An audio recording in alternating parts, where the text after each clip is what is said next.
Okay, quiet, quiet.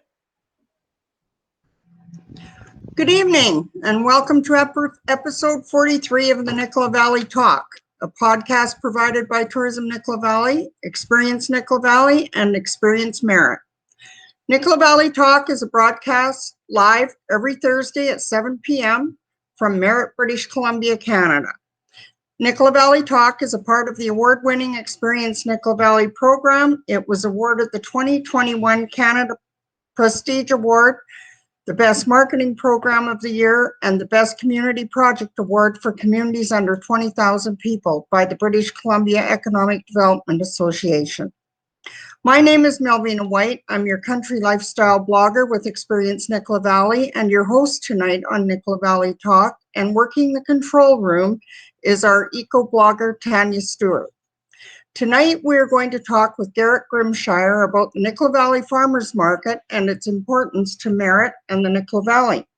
The Nicola Valley Farmers Market is a nonprofit society which works to provide local vendors who make, bake, or grow a venue to sell and showcase their products.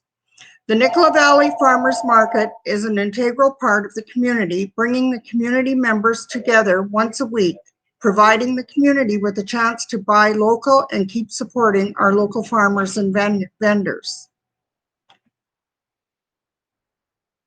Let's put together a big round of applause for our special guest tonight, Garrett Grimshire, president of the Nicola Valley Farmers Market.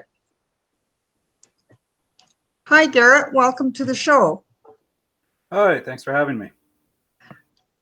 The farmers market is important to local communities and are among the many activities and businesses affected by COVID-19. So let's get right to it with our first question. Garrett, would you please take a moment and introduce yourself and share a little about who is Garrett and Val Grimshire, president and manager of the Nicola Valley Farmers Market? Sure. So as stated, I am Garrett Grimshire, the president of the Nicola Valley Farmers Market. This is my second year as president, and actually my third year affiliated with the farmers market. The first year just as a vendor running my business, the Farmers Larder, which is the meat purveyor at the farmers market. And then my wife Valerie took over market manager duties at the beginning of last year, same time as I stepped up into the president's role. And really, it's been a very rewarding experience. I definitely couldn't say enough good things about the work that Valerie has done for the market. I know I'm kind of the chaos factor in the idea and make more work for everyone guy, whereas she is the implementer, and the answer to the chaos that I cause. So it's been this very exciting whirlwind, especially, when I stepped into the role. COVID wasn't a thing we had actually heard of yet. And about 3 weeks later, we were told that all of a sudden we had a lot more work to do. So it's been and we've seen some successes. We've seen some programs that we've tried that we probably won't try again. We walked away from 2020 with BC's best small market of the year, and as well as vendor of the year. So overall, I call 2020 as weird as it is to say this, a success for the farmers market. But as much as 2020 could be a success for anything. But yeah, so that's kind of us in a nutshell. It's everything. And for the last year has really focused around, keeping the market going, keeping it growing, keeping somewhere for the local, small businesses to have somewhere that, because so many of their other options were shut down by COVID, just making sure that we remained for them. So. Well, that's great. The Nicola Valley Farmers Market's an annual event that runs every Saturday from May through October. Could you please tell our listeners a little about the farmers market and its benefits to the local farmers and consumers of the community? Sure. So the farmers market starts this year, May 8th, runs from 9:30 until 1 behind the Bailey House. And as for importance, it's really that connection for people.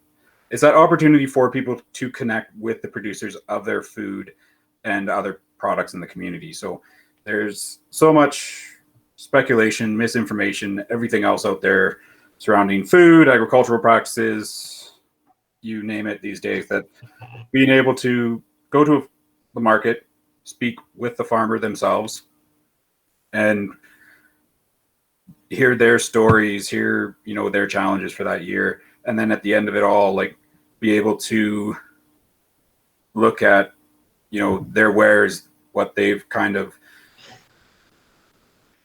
brought to the table, given challenges each year or successes, and, being able to enjoy that yourselves.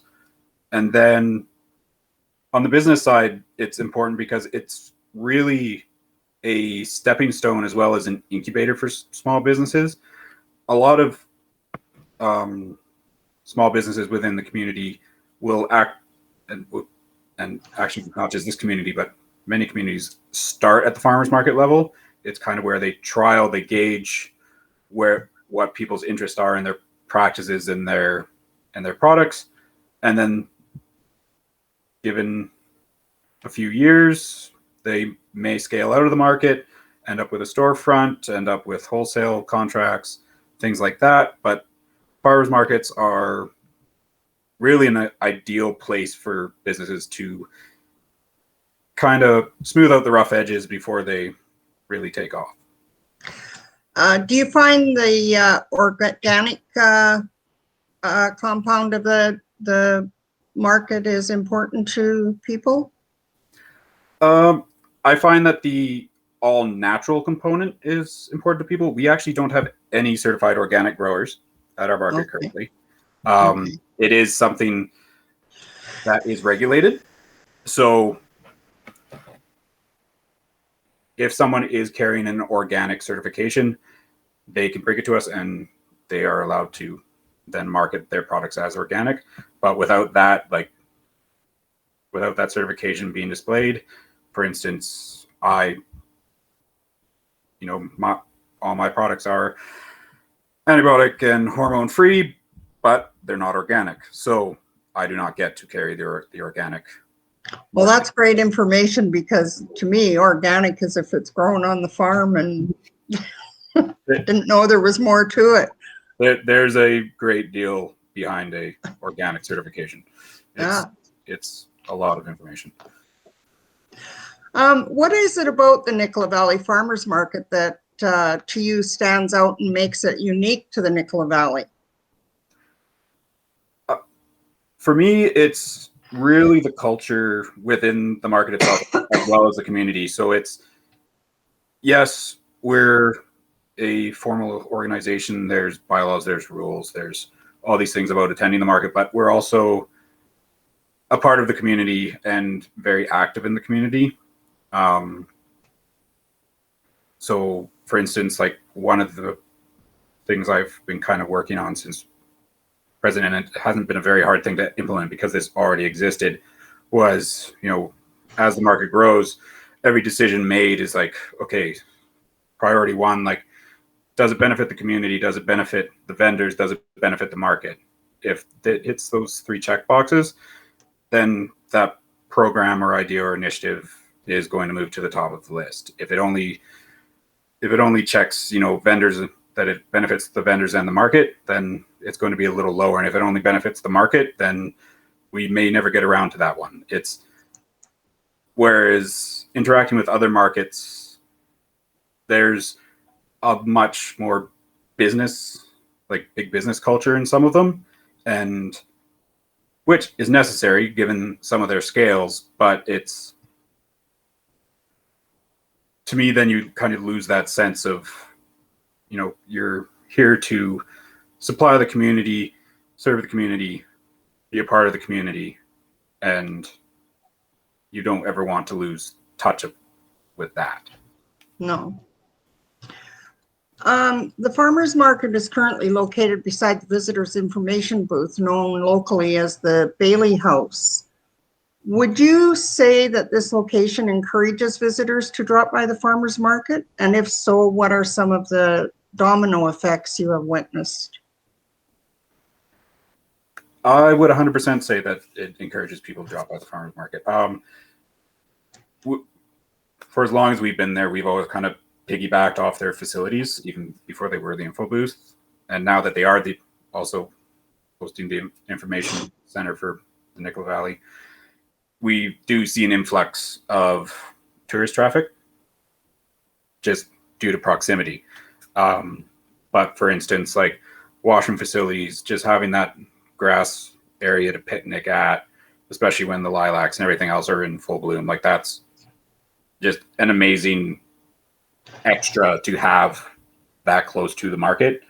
So like you can come to the market, grab your snacks, whatever else, go to the Bailey House, sit down, have a picnic. It's great day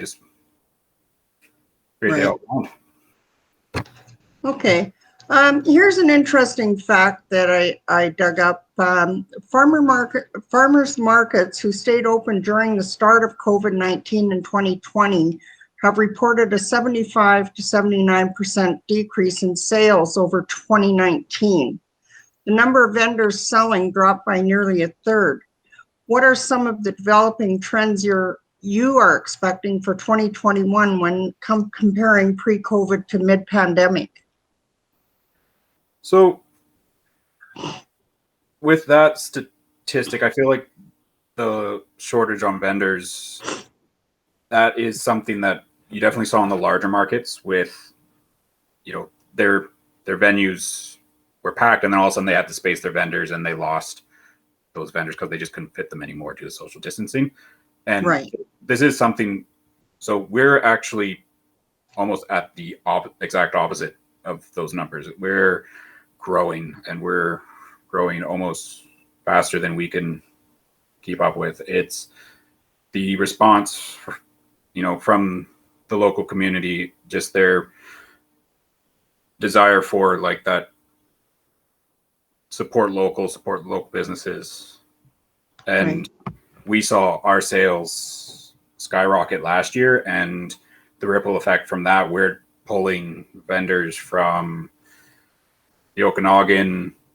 I know there were markets last year where they were coming from as far as Maple Ridge, like larger centers with larger markets. We were getting vendors from those centers because we were, as other places kind of shrunk to become more manageable with the added regulations, we were just seeing so much desire from the community for the products themselves that we were growing.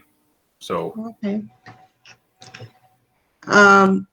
We have a comment here from Shirley Reynolds. She says, I agree that there is definitely a synergy between the farmers market and the Bailey House. So she agrees with you on that.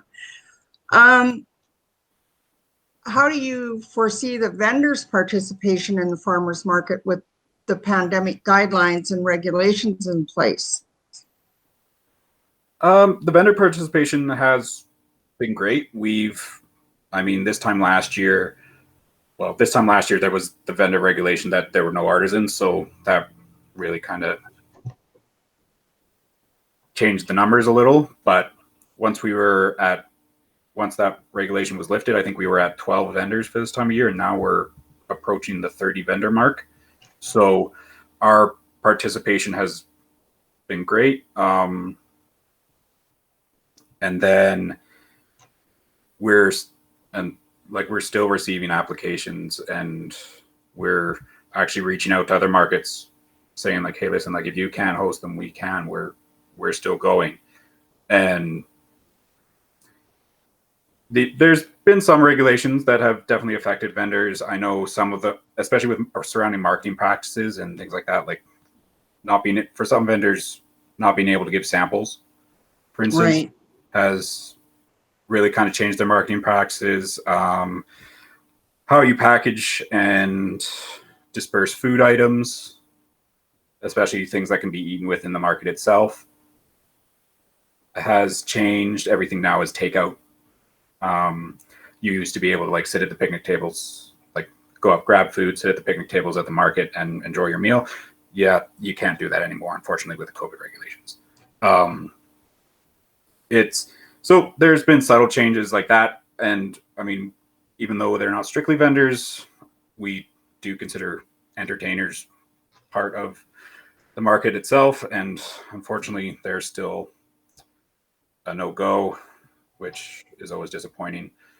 And so it's more of that grocery store format where you come in, you know, as we've been saying since the beginning of 2020 now, like shop, don't stop, so that we don't see congestion within the market itself.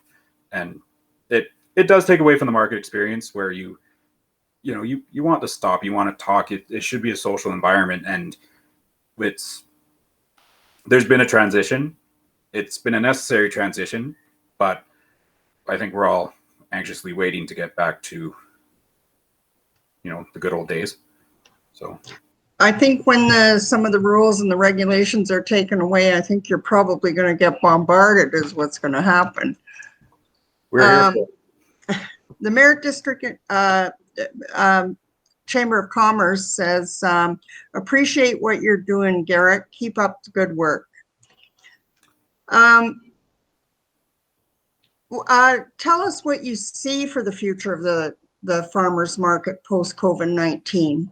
I think you filled in some things, but overall, what's your biggest hope and your biggest vision for the future for the farmers market?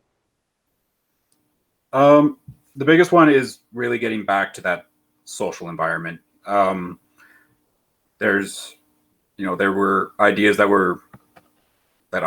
when I was voted in as president, I was like, okay, we're going to implement these things. And then it was like, oh, well, no, these are going to have to wait. Things like, for instance, well, first and foremost, get the entertainers back. Like they want to come back. We've got a list.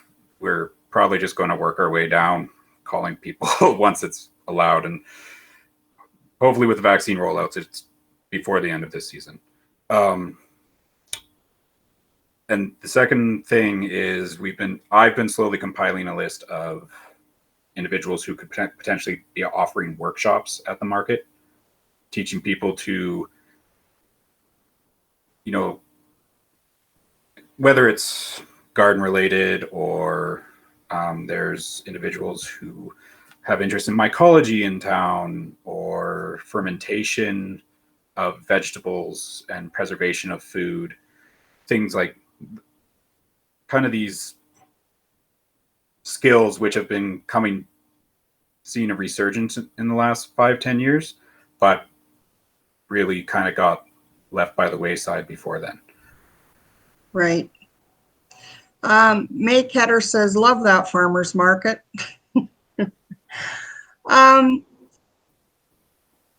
Garrett, before we let you go, is there anything else that first off, Experience Nicola Valley, Experience Merritt, and this talk show, Nicola Valley Talk, are part of the Tourism Nicola Valley program, which just won Best Community Marketing Program in Canada and Best Economic Development Program in BC for communities under 20,000. What have you heard and what do you think of the Experience Nicola Valley program? I've heard nothing but great things, and I definitely think when people used to think of Merritt, it was, a stop on the way to their destination. Now it's making that shift towards the destination itself. And I think Experience Nicola Valley has been a part of that process, and it's been nothing but positive for the community. So,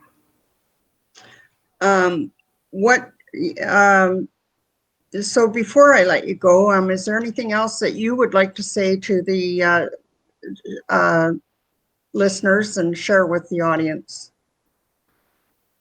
I think the only real update that really is kicking about that hasn't made the rounds too much yet is, like we said, the market starts this Saturday, May 8th, 9:30 until 1. And if you bring mom to the market, one of the vendors is handing out free gifts to all the mothers, as it is Mother's Day the day after the market. And we do have a coloring contest coming up. So as you on your way in, you can grab your coloring sheets, and for the kids, there's prizes courtesy of Community Futures Nicola Valley, as well as Purity Feeds Merit. And yeah, that's really the only new information. So, Well, that's great, and it sounds like it's going to be a pretty exciting year, and hopefully we can get everybody in the community down there to see what's going on and get themselves some fresh carrots and a fresh baked apple pie. I'm sure throughout the season you will find both. So, okay, that's thank you, Garrett, and we'll see you at the farmers market. yes, we will see you there. Thank Okay, you're welcome. Thank you, Garrett, President of the Nicola Valley Farmers Market, for joining us tonight in Nicola Valley Talk. And thank you to our viewers for joining us tonight. There is, we would, for the farmers market, we plan on going to visit them and doing some live Facebook videos on the farmers market, and feature a new vendor each week. So you can watch for us there doing that, and